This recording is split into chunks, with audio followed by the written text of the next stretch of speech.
Hoje, um cassino cabe na palma da nossa mão. E antigamente, né, a gente tinha que deslocar fisicamente aí até um cassino para fazer as nossas apostas. Tinha todo um trabalho, né?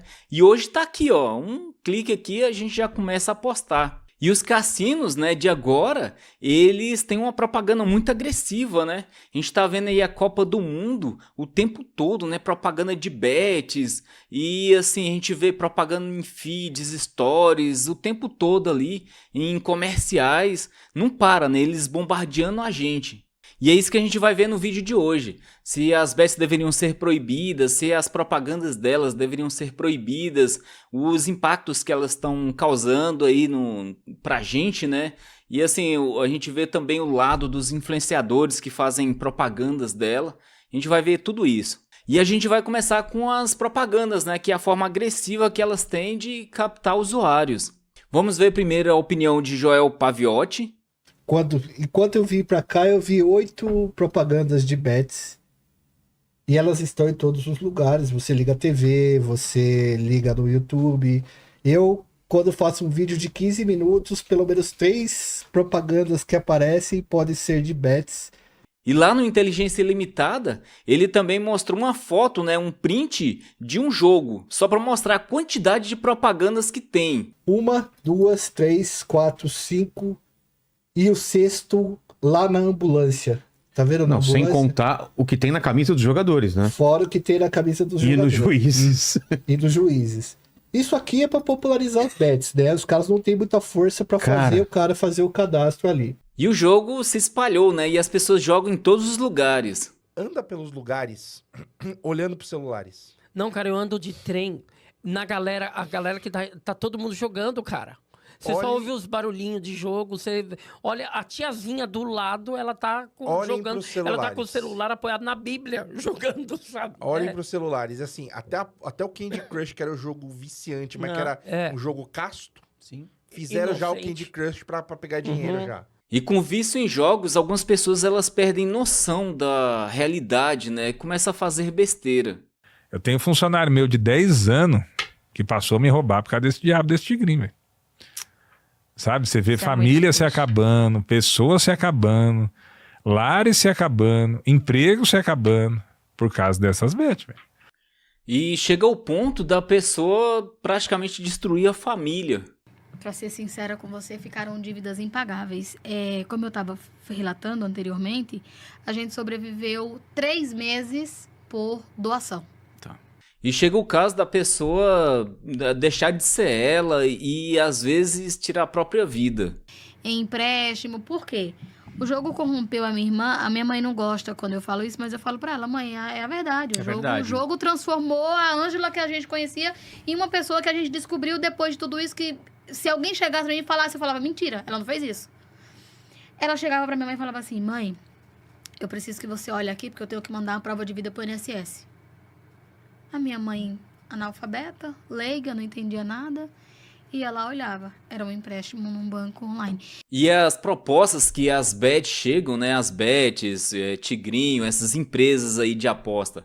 A proposta que essas empresas chegam para os influenciadores, ela é muito tentadora. Não dá pra competir, velho. Quando chega uma marca X, vamos dizer aí que é uma marca de, sei lá, cara, uma marca de sapatos. Ela chega pra mim e fala, pô, eu quero divulgar o seu vídeo aí, quanto você cobra? Aí eu vou lá e falo, eu quero um valor X. A gente negocia e acaba fechando. Quando chega uma casa de aposta, ela não chega perguntando quanto você pede. Ela já chega te oferecendo 50x, 100x. É um valor que é impossível você competir, cara. Não tem como eu chegar e pegar o valor que uma casa de aposta me oferece e tentar oferecer, sei lá, mano, como proposta pra qualquer outro nicho. Vem aqui uma empresa gigantesca no ramo esportivo. Alguém que, pô, digamos que seja uma fornecedora de camisas, né, de futebol. Cara, nem essa marca, nem aquela que tem um poder gigantesco no mundo todo, nem ela vai querer me pagar o valor que uma casa de aposta está disposta, cara. E esse problema com jogos parece que ele pode chegar a qualquer um, né? Independente da faixa de renda, do status social, do conhecimento. Um dos exemplos aqui é o Latino, né? O cantor latino que teve problemas com jogos e perdeu muito dinheiro. Que eu tive no início da minha carreira. Primeiros 5 anos, tudo que eu ganhei nos primeiros 5 anos, Malandro, não foi pouco não, você lembra?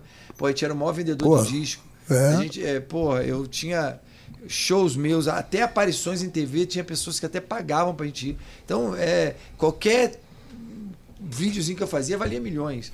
Comerciais e tudo. Nesses... Então os primeiros 5 anos que eu vivi de carreira, eu perdi tudo. Então aqueles primeiros 5 anos não existem na minha vida. Caraca. E assim, as pessoas que foram viciadas, né, que jogaram muito assim, uma das coisas principais que elas falam é um sentimento, né, aquele sentimento ali de ganho, de perda, de querer correr atrás. Eu tinha pouquíssimo dinheiro de uma forma geral, né? Tinha muito mais dívida do que dinheiro. Mas eu coloquei lá, se eu não me engano, eram 300 ou 400 reais. E rapidamente, aqueles 300 reais viraram 2 mil, 4 mil, 5 mil.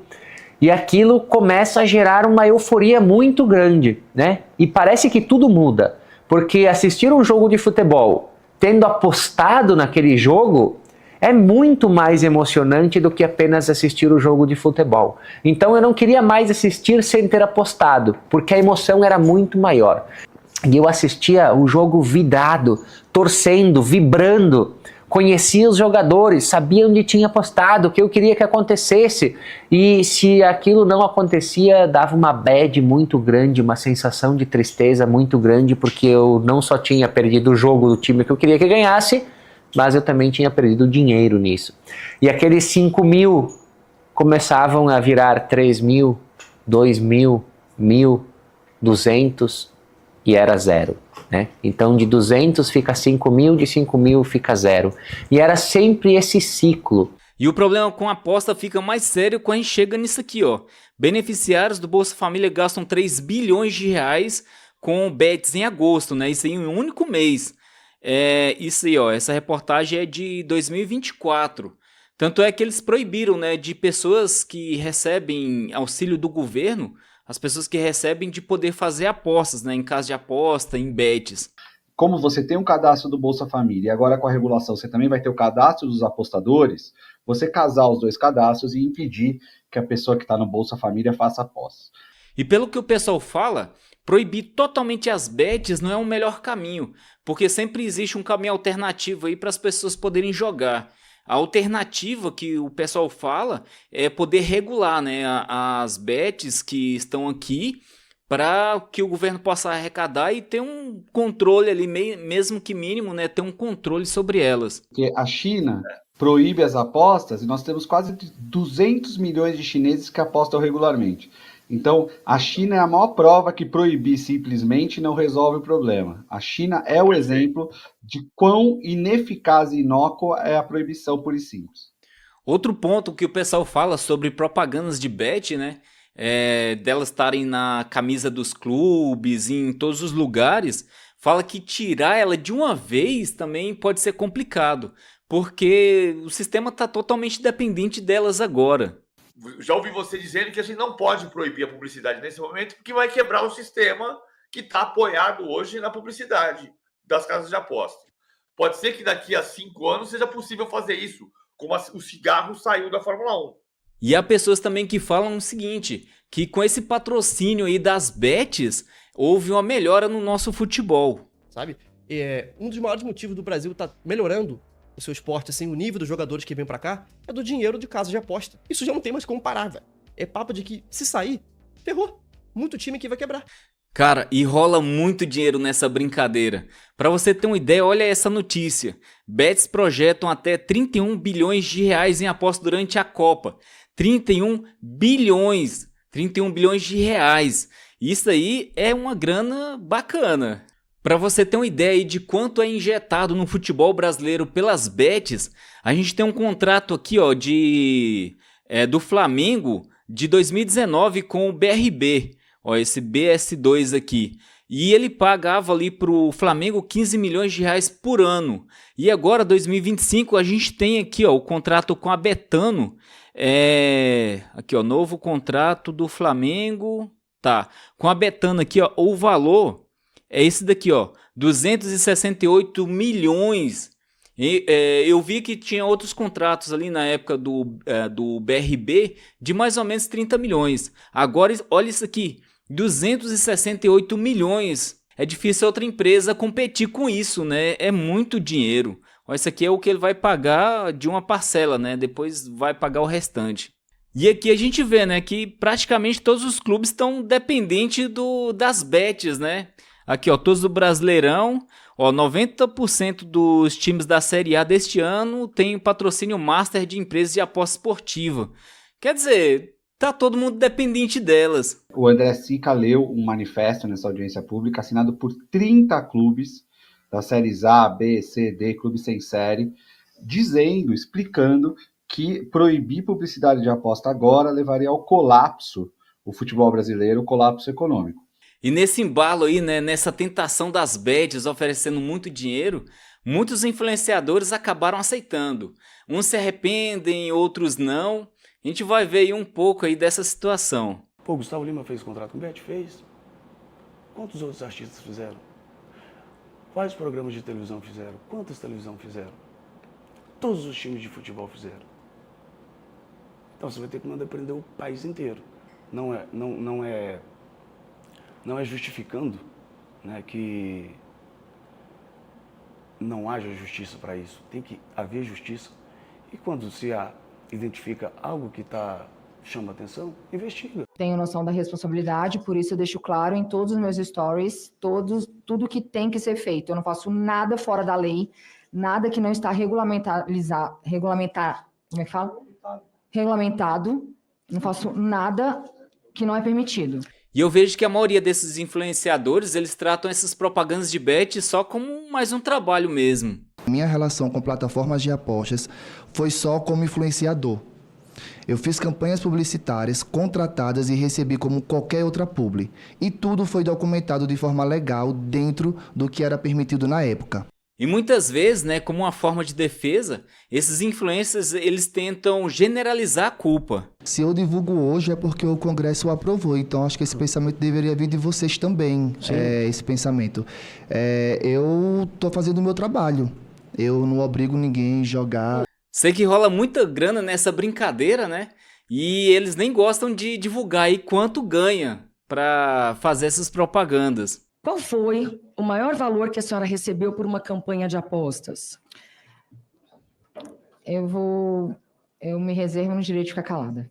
E a gente vê também, né, vários casos aí de pessoas que não aceitaram fazer bet, propaganda de bet, né, porque elas entendem que isso aí pode prejudicar muitas pessoas. E assim, eu peguei um dos pensamentos aí pra gente ter uma ideia de como essas pessoas pensam. Só que eu tenho um ponto do porquê eu não fecho. Porque eu já perdi dinheiro com casa de aposta. Bem antes de criar canal, de ter canal no YouTube, de trabalhar com internet, eu já joguei em aposta ali esportiva e tal. E o problema, cara, é que toda casa de aposta não é só bet esportiva. Não é só futebol, basquete, hóquei, golfe. Sempre tem num cantinho ali cassino, né? Que fica ali instigando você a jogar naquela porra, tá ligado? E eu perdi uma grana considerável. Pra quem era duro, pra quem não tinha porra nenhuma, né? Eu peguei dinheiro emprestado com meu pai. Porque eu achei que tinha como ganhar muito dinheiro com um bagulho de futebol virtual.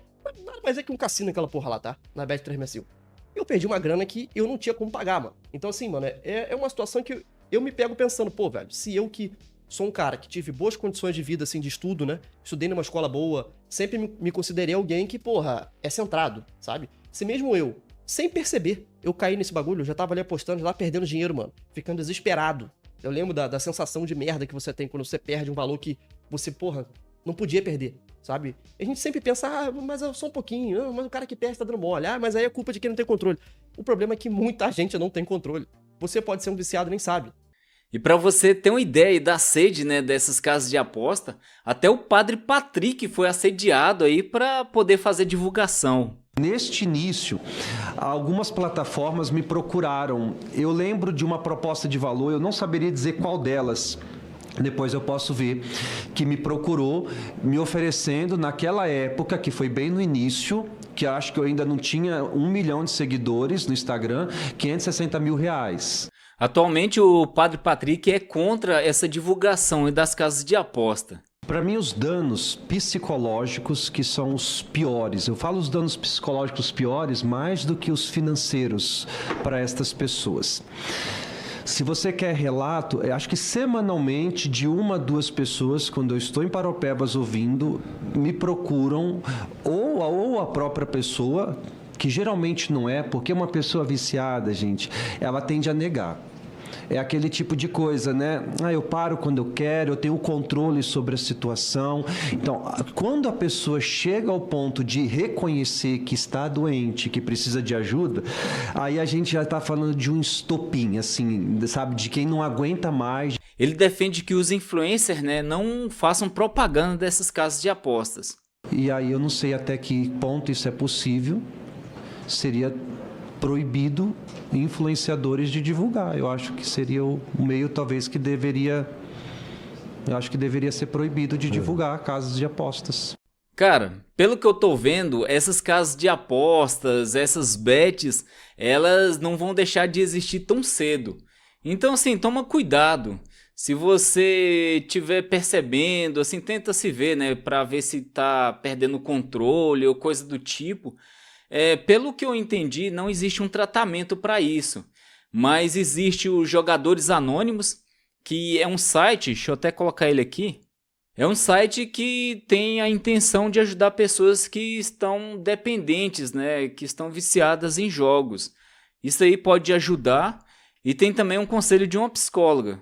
O que costuma ser muito problemático nesses jogos é a recorrência dos fracassos, junto com a ideia de que da próxima vez vai dar certo.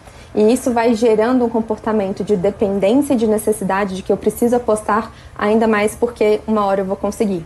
Só que emocionalmente isso pode ser muito ruim, porque pode gerar frustração, irritabilidade, desmotivação, culpa, baixa autoestima e casos mais graves pode desencadear sintomas de depressão e também casos mais graves de ansiedade. E é isso, essas casas de aposta elas não vão sair tão cedo.